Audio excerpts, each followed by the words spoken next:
Hello everyone, welcome to Star IQ के video platform पे आप सभी का बहुत बहुत स्वागत है। आज दोस्तों 11 जून है और 11 जून 2023 के हरियाणा करंट अफेयर इस पर्टिकुलर वीडियो में हम पढ़ने वाले हैं। आइए सेशन की शुरुआत करते हैं। दोस्तों, अगर आपने अभी तक स्टार आईक्यू चैनल को सब्सक्राइब नहीं किया है तो कर लीजिएगा, दोस्तों को भी शेयर जरूर करिएगा।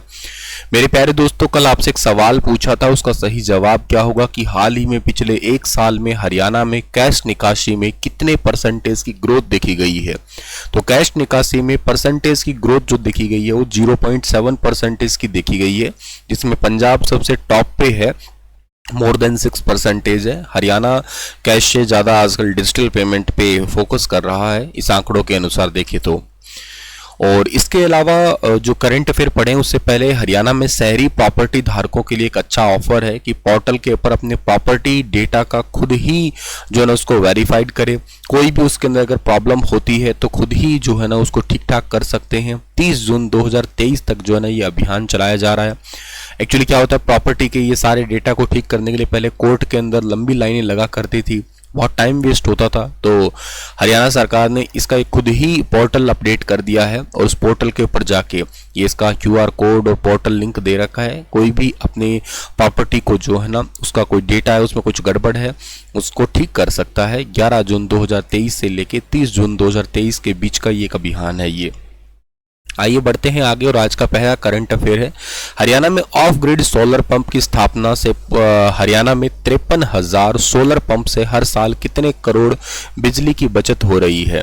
तो हरियाणा में 53,000 सोलर पंप से हर साल टोटल बिजली की बचत हो रही है कितनी, 29.50 करोड़ यूनिट, यानी कि ऑप्शन नंबर बी इस सवाल का बिल्कुल ठीक रहेगा। मुख्यमंत्री जी ने अभी रिसेंटली सीएम की विशेष चर्चा कार्यक्रम किया था चंडीगढ़ में, और वहां पे पीएम कुसुम योजना, आप सभी को पता होगा पीएम कुसुम योजना के तहत सोलर पंप लगाए जा रहे हैं हरियाणा में। इस योजना से लाभार्थियों से ऑडियो कॉन्फ्रेंसिंग के माध्यम से संवाद किया था और वहां पे ये पता लगा कि ऑफ ग्रिड सोलर पंप की स्थापना में हरियाणा पूरे भारत में सबसे पहले नंबर पे है और इसी के साथ 53,000 सोलर पंप की स्थापना कर दी है, जिसमें से 29.50 करोड़ यूनिट बिजली की बचत हो रही है। जैसे अगर पैसे देखा जाए तो लगभग जो है ना 200 करोड़ के अमाउंट ये बन जाएगा। 195 करोड़ रुपए का बचत जो है ना हरियाणा सरकार कर रहा है हर साल। और आप लोगों को ये भी पता होगा कि सोलर पंप के माध्यम से हम लोग ट्यूबवेल भी चलाते हैं, जैसे कि आप कहिएगा इसके अंदर आता है 1 किलोवाट से लेके 10 किलोवाट तक के हरियाणा सरकार प्रोवाइड करवाती है। लोग उनसे भी घर पे बिजली ही चलाते हैं एक्चुअली। आगे बढ़ते हैं। अगला सवाल है कि हाल ही में हरियाणा सरकार ने सूरजमुखी किसानों को डिजिटल माध्यम से कितने करोड़ की अंतरिम भावांतर भरपाई राशि प्रदान करवाई है। भावांतर भरपाई राशि अभी हाल ही में प्रदान करवाई है 29.13 करोड़ रुपए की, यानी कि ऑप्शन नंबर ए इस सवाल का बिल्कुल ठीक है। डिजिटल माध्यम से किसानों के खाते में अंतरिम भरपाई या भावांतर भरपाई राशि भेजी गई है। इससे लाभ हुआ है लगभग 8,500 से ज्यादा किसानों को, 8,528 किसानों को, और पैसा दिया गया है 29.13 करोड़ किसानों को। वर्तमान सरकार ने अभी तक किसानों को लगभग 23,500 करोड़ की सब्सिडी और मुआवजा दे दिया है सूरजमुखी किसानों के लिए। वैसे मैं आपको बता देता हूँ, सूरजमुखी के लिए किसान जो है ना बहुत ज़्यादा एक प्रकार से क्या कहते हैं इसको आंदोलन कर रहे थे। आंदोलन के अलावा कुछ लोगों को गिरफ्तार भी किया था, मैंने न्यूज़ में देखा था। तो खैर हरियाणा सरकार ने शायद उसी चीज़ का संज्ञान लेते हुए और ये न्यूज़ दिखाई है या इतना मुआवजा और एडिशनली ऐड किया है। भावांतर भरपाई योजना आप सबको पता है कि हरियाणा के अंदर एक्टिव है ये 1 जनवरी 2018 से, ठीक है ना। हालांकि इसकी घोषणा 30 दिसंबर 2017 से ही हो गई थी, लेकिन आर्थिक सर्वेक्षण के अनुसार 1 जनवरी 2018 से हरियाणा में ये लागू हुई है। इसका मतलब है खराब आपकी कोई फसल हो जाती है तो उसकी भरपाई करना, इतना काम होता है सरकार का इस योजना के तहत। और इस योजना में बाजरा फसल को ऐड किया था हरियाणा सरकार ने, वो भारत का पहला राज्य है जिसने ऐसा किया, ठीक है। आगे बढ़ते हैं। अगला सवाल हमारा क्या रहेगा। हाल ही में हुए दक्षिण कोरिया में आयोजित एशियन एथलीट्स अंडर 20 स्पर्धा में चरखी दादरी की गांव अचीना निवासी लक्षिता सांडिल्य ने कौन सा पदक अपने नाम किया है। लक्षिता सांडिल्य ने अभी हाल ही में एक पदक नाम किया है, उसका नाम है गोल्ड मेडल। गोल्ड मेडल जो अचिता की रहने वाली चरखी दादरी की नाम है लक्षिता सांडिल्य, इन्होंने जीता है गोल्ड मेडल। सुपर इंपॉर्टेंट बात है, काफ़ी रेयर क्वेश्चनों में से एक सवाल हो सकता है। ये गांव अचीना की रहने वाली है ये सांडिल्य, लक्षिता सांडिल्य। इन दक्षिण कोरिया के अंदर जो एथलीट्स अंडर 20 स्पर्धा में गोल्ड मेडल जीता है। लक्षिता ने 1500 मीटर दौड़ 4.30 मिनट के अंदर जो है ना, या इससे भी थोड़ा सा कम समय में ही कंप्लीट कर लिया था। और इसके साथ साथ जो है ना, इन्होंने अप्रैल महीने में तमिलनाडु में आयोजित नेशनल एशियन चैंपियनशिप में इसी वर्ग में गोल्ड मेडल जीता था। इसके बाद इनको एशियन चैंपियनशिप का टिकट मिल गया है, तो ये याद रखना। और ये अपने माता पिता के साथ वर्तमान में गुजरात में रह के जो है ना हायर एजुकेशन की पढ़ाई कर रही है। और अब तक नेशनल लेवल पे 21 और अंतर्राष्ट्रीय स्तर पर 3 पदक जो है ना लक्षिता सांडिल्य जीत चुकी है, ये याद रखना आप लोग। अच्छा, हमने चरखी दादरी की बात की है। चरखी दादरी की रहने वाली है ये गुड़िया। तो चरखी दादरी की स्थापना कब हुई थी, यही अपने आप में एक बड़ा सवाल है। चरखी दादरी की जो स्थापना हुई थी, देखो इसको जिला बनाने की पूरी प्रक्रिया तो मतलब कंप्लीट हो गई थी 16 नवंबर 2016 को। ये जिला बनने के लिए एक कैबिनेट बैठक जो हुई थी ना, और कैबिनेट के बैठक के रूप में इसकी पूरी घोषणा जो हुई थी ना, वो हुई थी 18 नवंबर 2016 को, ठीक है। और इसके लिए जो ना कैबिनेट की मंजूरी भी अगर आपसे पूछ लिया जाए तो 18 नवंबर 2016 को ही मिली थी। और ये नया जिला बना कब था, तो ये नया जिला जो है ना, ये बना था आपका 1 दिसंबर 2016 को, ठीक है ना, ये याद रखना। 1 दिसंबर 2016 को जो है ना ये नया जिला बना था आपका। अच्छा, चरखी दादरी जो है ना, चरखी दादरी के अंदर 2 तहसीलें हैं। एक तो है चरखी दादरी ही, ठीक है ना, एक तो इसके अंदर चरखी दादरी ही तहसील है, और एक चरखी दादरी के साथ साथ जो है ना इसके अंदर तहसील है कौन सी, बाडड़ा। ये दोनों आपको याद रखना है। चरखी दादरी से विधायक कौन है, सोमवीर सांगवान है, और ये निर्दलीय ही है। और बाडड़ा से जो विधायक है नैना चौटाला है, जो कि जेजेपी पार्टी से है, ये याद रखना आप लोग। वैसे दादरी का मतलब मेंढक होता है, ध्यान रखना। कथाओं के अनुसार यहाँ ऐसा माना जाता है कि दादुर नाम की कोई झील होती थी जिसमें मेंढक की अधिकता होती थी, इस कारण इसका नाम दादरी पड़ गया था, ठीक है। अच्छा, इसके अलावा जो है ना आप लोगों को ये याद रखना है कि इस जिले के अंदर ना पृथ्वीराज चौहान के जो आदिवासी पुत्र थे, विल्हान या विल्लवराज, उसके द्वारा कहा जाता है कि इस जिले की स्पेशली स्थापना की गई थी यहाँ पे, ठीक है। और इसके अलावा जो है ना आप लोगों को ये याद रखना है कि स्टार्टिंग में जब 1 दिसंबर 2016 के अंदर जब इसको एक जिले के रूप में नाम दिया था ना, उस समय इसमें टोटल कितने गांव शामिल किए गए थे, 174 गांव हैं, उनको शामिल किया गया था। हरियाणा के अंदर जो पहली सीमेंट फैक्ट्री है ना, रामकिशन डालमिया ने वो चरखी दादरी में ही सेटअप की थी 1939 के अंदर, जर्मनी के सहयोग के द्वारा सेटअप की गई थी। पर बाद में ये फैक्ट्री 1996 तक आते आते फैक्ट्री बंद हो गई, वो बात अलग है। और ये सीमेंट की फैक्ट्री है कॉरपोरेशन ऑफ इंडिया के द्वारा, इंदिरा गांधी सरकार ने जो है ना इसका बाद में अधिग्रहण किया था 1981 के अंदर, ठीक है। और इसके अलावा जो है ना आपका एक भारत का एकमात्र वो हिलना पत्थर दादरी का जो कलियाणा गांव है ना, वहां पे स्थित है, तो वो भी आप याद कर सकते हो।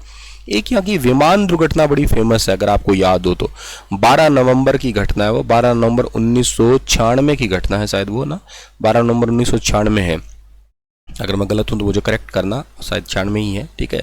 एक 2 विमान थे जो कजाकिस्तान एयरलाइंस और सोंथिया बोइंग थे, और इस विमान दुर्घटना में 350 के आसपास लोग जो है ना लोगों की मौत हुई थी। 349 थे, कम थे, मतलब 350 आप याद कर सकते हो, जिसमें से ज़्यादा भारतीय ही थे, 230-31 के आसपास भारतीय ही थे, ठीक है ना। कुछ नेपाली थे, लगभग 8-9 लोग नेपाली थे, और 2-3 लोग पाकिस्तानी भी थे, 17-18 लोग सऊदी अरेबिया के भी थे, ठीक है ना। 1-2 अमेरिकी भी थे, एक ब्रिटिशर भी था इसके अंदर, ठीक है। तो मतलब बहुत बड़ा हादसा था ये अपने आप में 12 नवंबर का। सो वेरी वेरी इंपॉर्टेंट है, आपसे कई बार पेपर में पूछा जाता है हरियाणा के अंदर एक विमान हादसा किस जिले से संबंधित है, ठीक है, तो आप बता देना इस जिले से संबंधित है ये।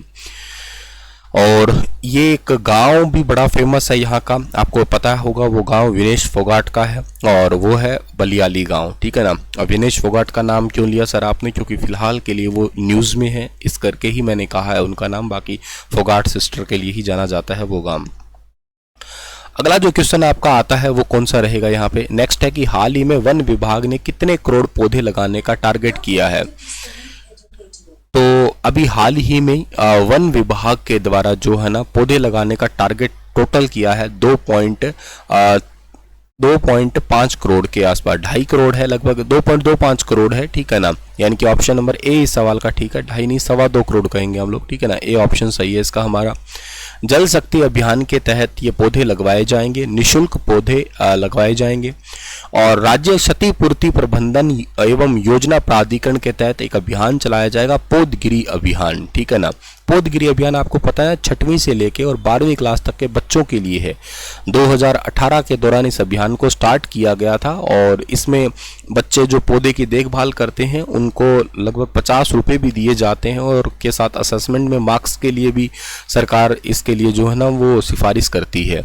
तो राज्य क्षतिपूर्ति प्रबंधन एवं योजना प्राधिकरण पौधगिरी अभियान के तहत राज्य के सभी स्कूल में कक्षा 6 से 12वीं तक के विद्यार्थी जल शक्ति अभियान के तहत ग्रामीण विकास विभाग को निःशुल्क पौधे उपलब्ध करवाएंगे। और ये पौधे कितने होंगे? 2.25 करोड़ होंगे। ये कहाँ पे लगेंगे? सरकारी ज़मीन होगी कोई या संस्थागत की कोई ज़मीन होगी, पंचायत की ज़मीन होगी, बणी वगैरह है, शिव धाम है यानी कि शमशान भूमि है या किसी की प्राइवेट ज़मीन भी हो सकती है, उनके ऊपर ये पौधे लगाए जाएंगे टोटल। काफ़ी प्यारा सवाल है।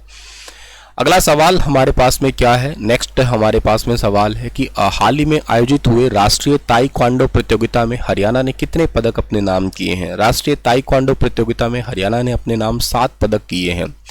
हरियाणा प्रदेश की स्कूली ताइक्वांडो की टीम ने प्रतियोगिता के पहले 2 दिन में शानदार प्रदर्शन करते हुए 7 पदक अपने नाम किए हैं। दिल्ली के अंदर चल रही है नेशनल लेवल की स्कूल गेम्स ताइक्वांडो प्रतियोगिता। उसमें अलग अलग भार वर्ग में अलग अलग जो हिस्से के हैं हरियाणा के खिलाड़ी भाग ले रहे हैं। इसमें अंडर 19 आयु वर्ग के 7 पदक जीतने से खिलाड़ियों में उत्साह भी बहुत बड़ा है।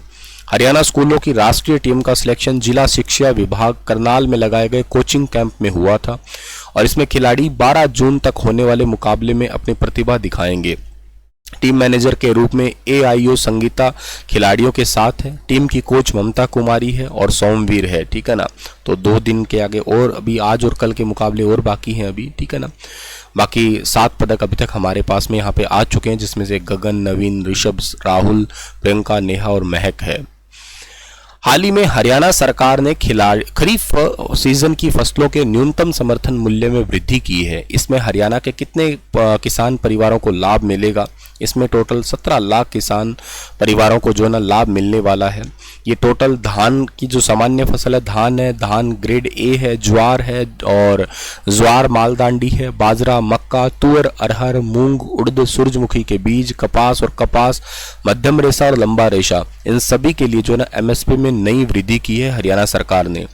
खराब हुई फसलों का मुआवजा भी 10,000 से बढ़ा के 15,000 रुपये प्रति एकड़ कर दिया और किसानों को लगभग 9790 करोड़ का मुआवजा राशि अभी तक दी जा चुकी है। पिछली सरकार ने 269 करोड़ रुपये मुआवजा राशि भी जो है ना इसमें शामिल है, जो बच गया था वो टोटल 9790 करोड़ कहते हमने अभी तक किसानों को दे दिया है। तो ये आपको फसलों का MSP बढ़ाया कितना ये तो नहीं याद रखना कि किन फसलों का बढ़ाया, ये जरूर याद रखना है आपको। और फसल अवशेष प्रबंधन के लिए 1000 रुपये प्रति एकड़ की दर से 103 करोड़ रुपए की भी राशि दी है, जिसमें पराली वगैरह का जो पैसा है वो भी, ठीक है। और हर एक घर तक पानी पहुंचाने के लिए भी किसानों के लिए काम किया है। सूक्ष्म सिंचाई को बढ़ावा देने के लिए हरियाणा सरकार कह रही है हमने 85% पे माइक्रो इरिगेशन का अनुदान दे रहे हैं। बिजली वाले ट्यूबवेल के लिए 53,000 ट्यूबवेल कनेक्शन दिए हैं। इसके लिए सरकार ने 960 करोड़ की सब्सिडी दी है हरियाणा के किसानों को। इसी के साथ ये सेशन होता है समाप्त। आपके लिए क्वेश्चन है कि हरियाणा कौशल विकास एवं औद्योगिक प्रशिक्षण विभाग की ओर से किस जिले के राजकीय महिला ITI में ड्रोन टेक्नीशियन कोर्स की शुरुआत की जाएगी? बताइएगा इसके बारे में विस्तार से। Thank you so much. Stay happy, stay healthy. Star IQ education पे एप्लीकेशन पे जाके फ्री मटेरियल के अंदर जाके आपको इसका PDF भी दे दिया जाएगा। शुक्रिया।